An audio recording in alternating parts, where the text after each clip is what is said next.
Hey everyone, welcome to the week 3 broadcast. I'm Credence Baker, and I have 3 of my team leads here with me, and I'll let them introduce themselves to you very quickly.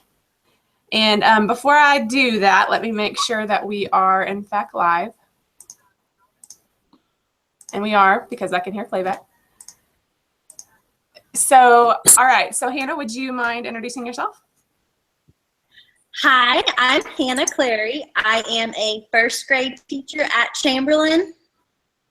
I just finished up my 4th year, and my campus serves 1st and 2nd grade. And you graduate in August. Like 9 days. Not that you're counting. And Nicole.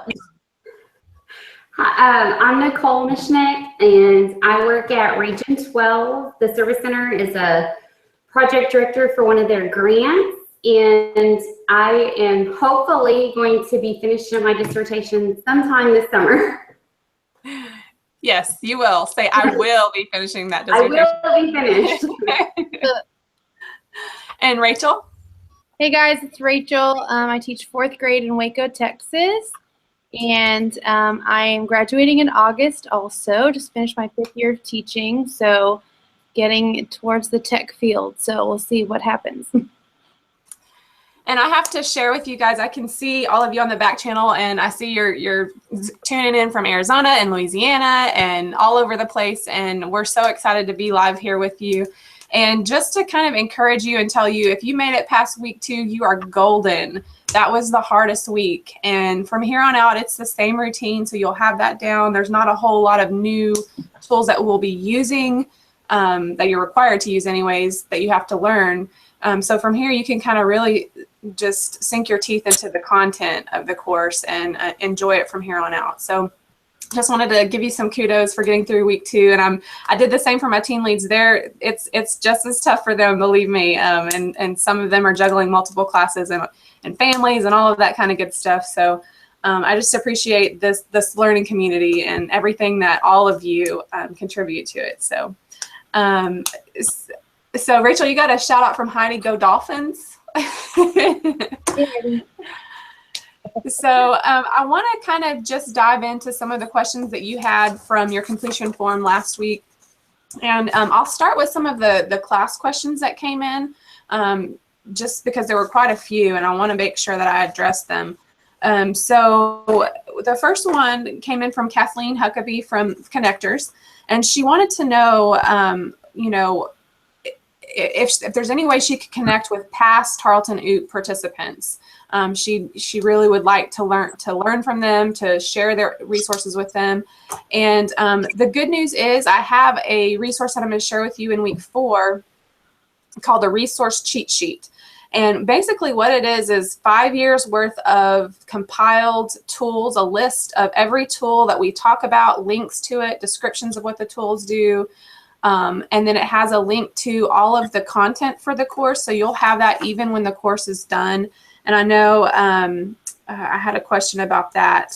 Someone wanting to know, once the class is over, am I going to still be able to access this content? That was Wadad Kennard from Allie's team, collaborators. And yes, so the soft chalk lessons will stay public, and you'll have access to those as long as you need them. So that resource cheat sheet also allows you to connect with other people in the class.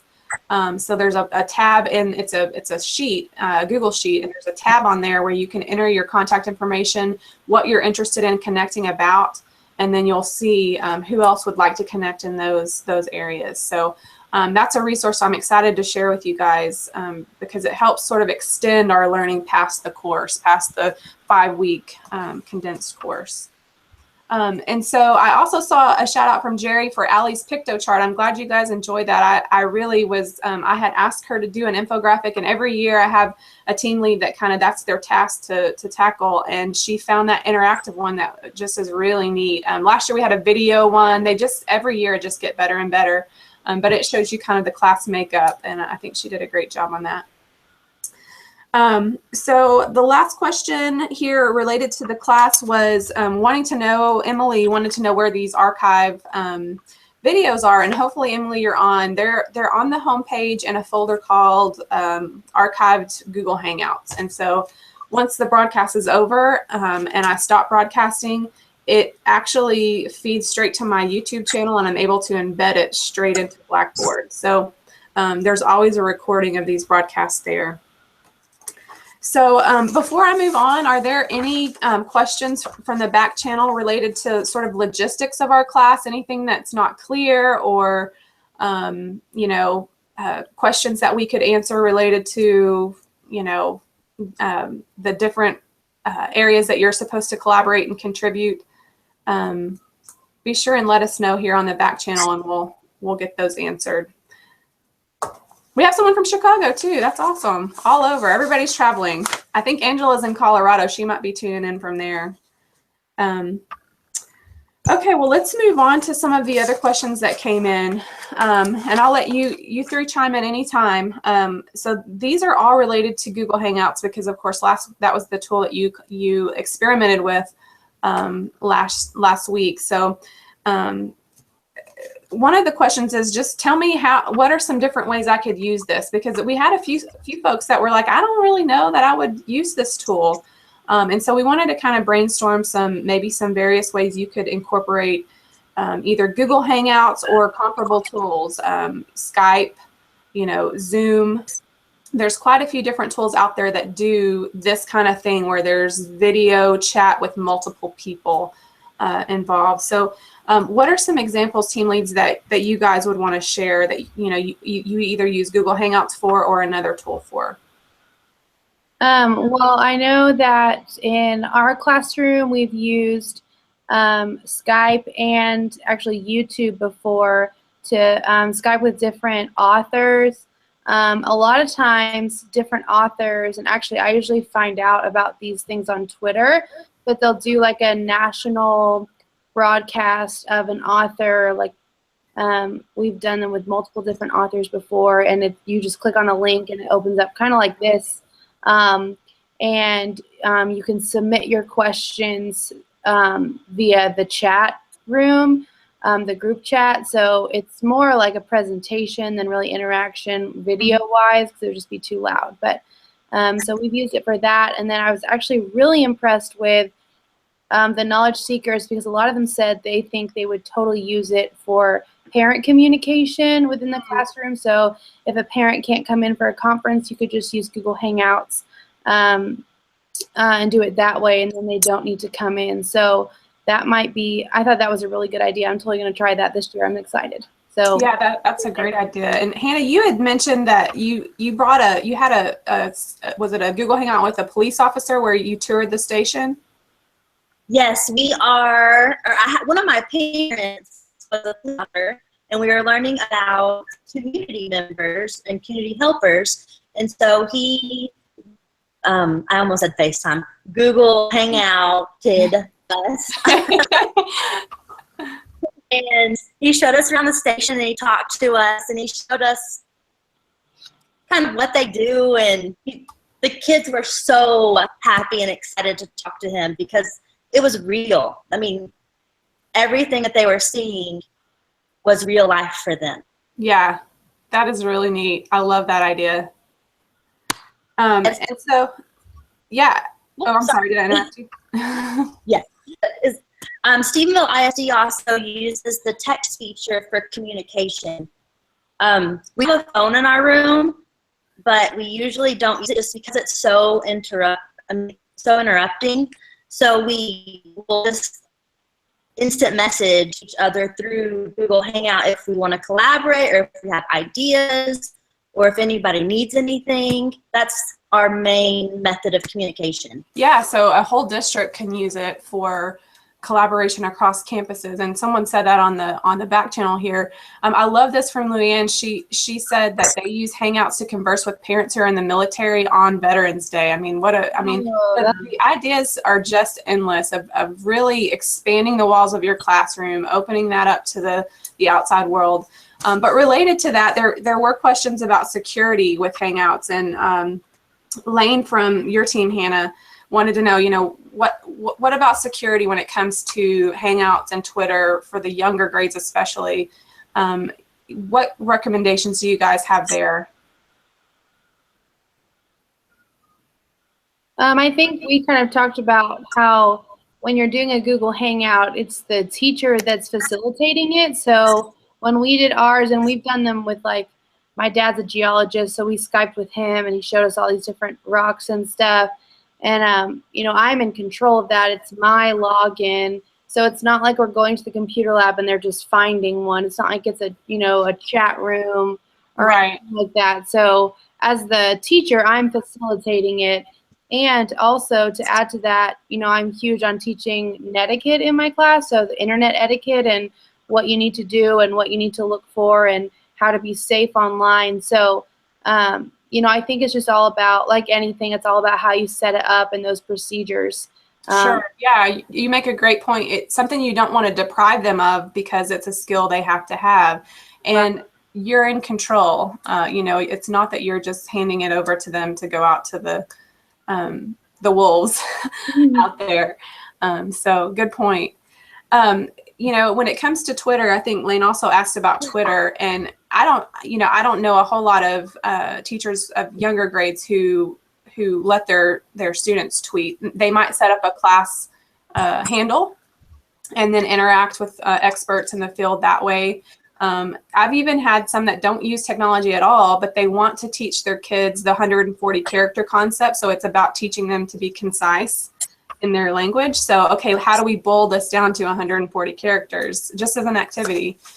So there's lots of ways, I think, to use those two tools at the younger levels. And Hannah, you had mentioned there was one question about, you know, concern about using YouTube video in class because of sometimes the suggested videos that come up are maybe not appropriate for younger audiences. So there was a tool you had mentioned, and on the back channel here, someone mentioned watching it in safe mode, or let me see what she said.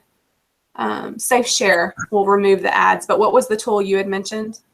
I have a website called View Peer View. You're looking at something.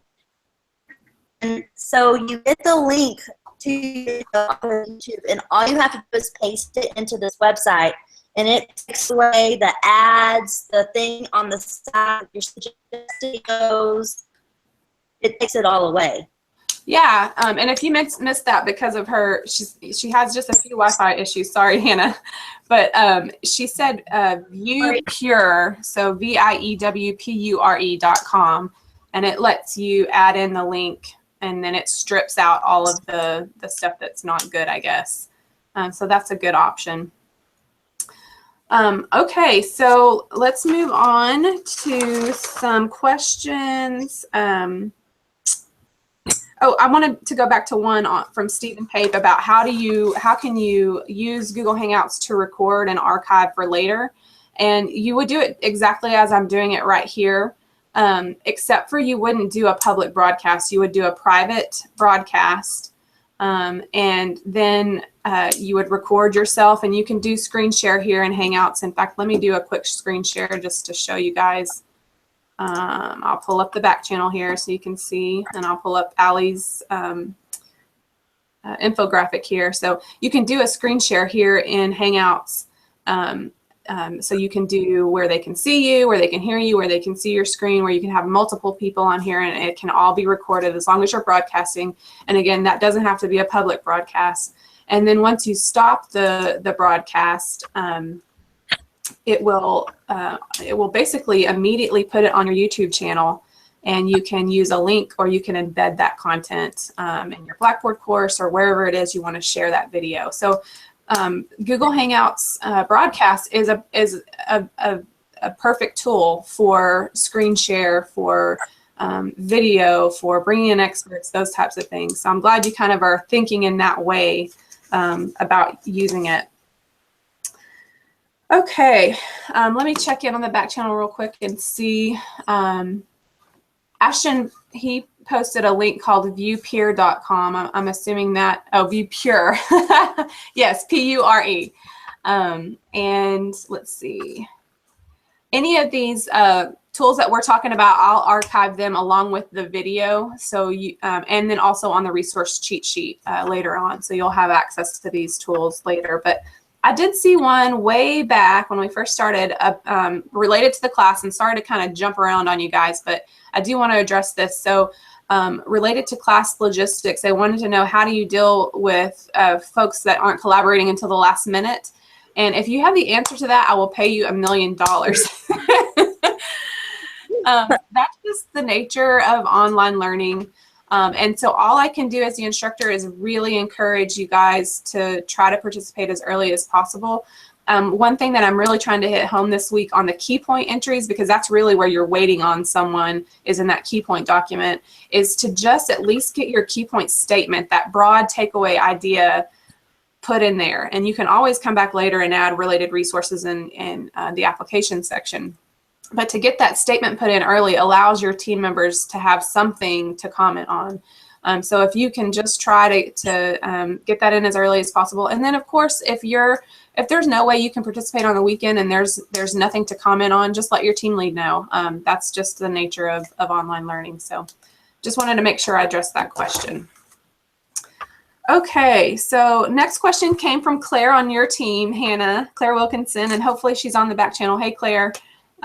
So she wanted to know, she's really interested in using the LMS that we talked about last week for younger grades called Seesaw.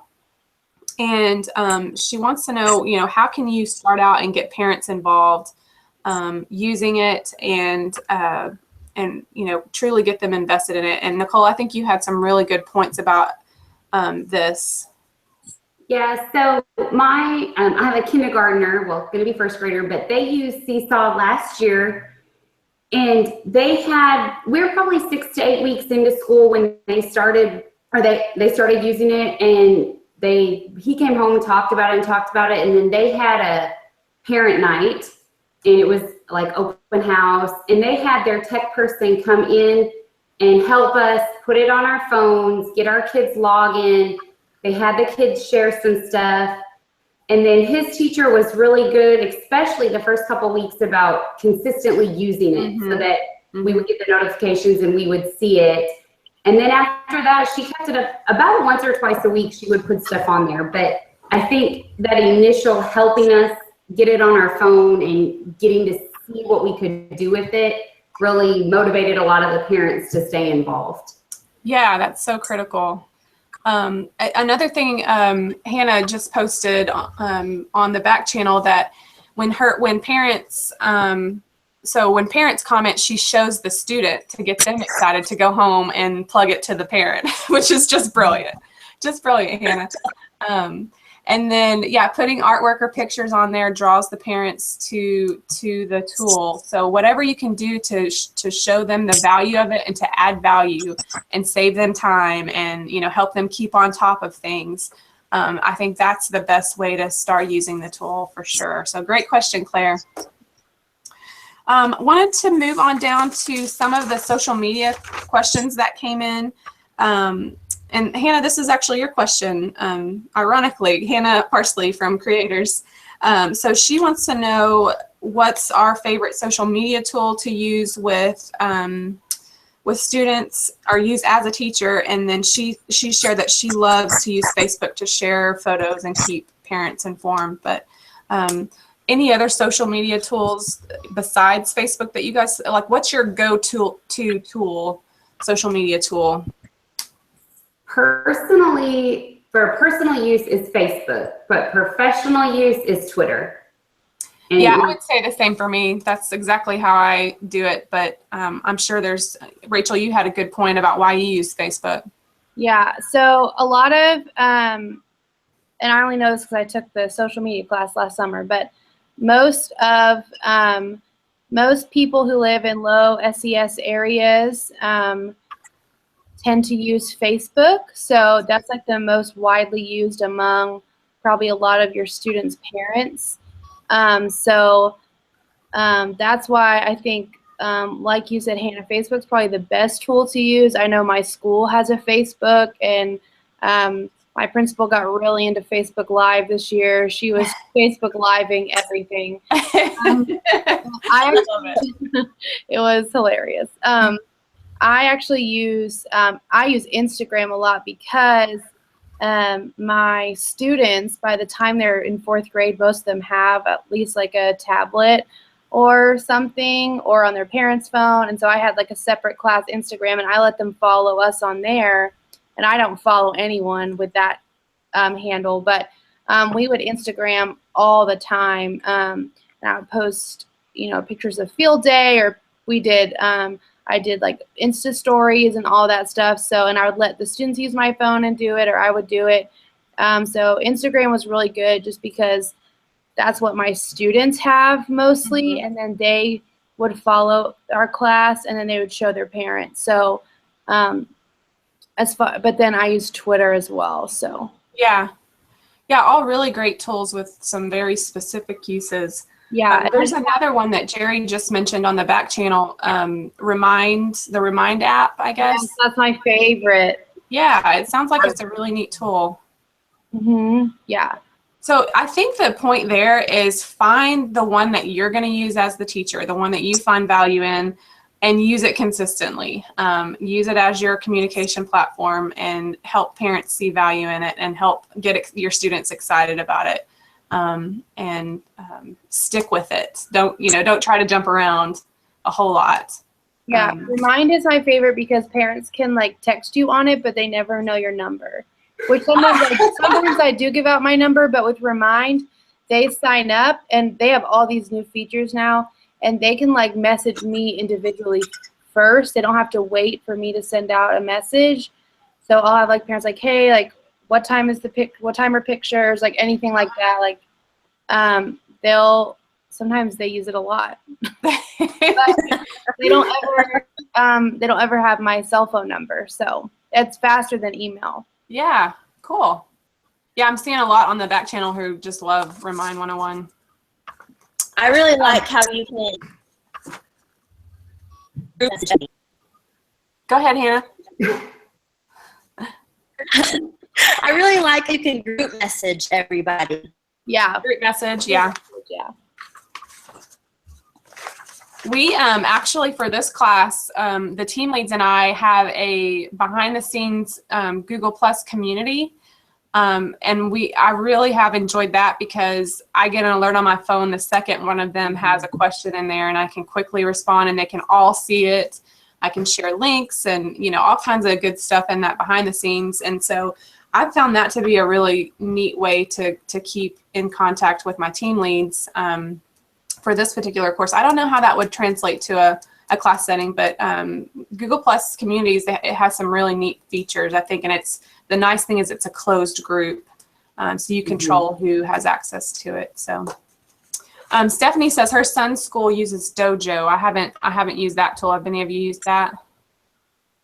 Not in a long time, but yeah, it's the same kind of thing. It's kind of like what's it called, Edmodo? Isn't that like no?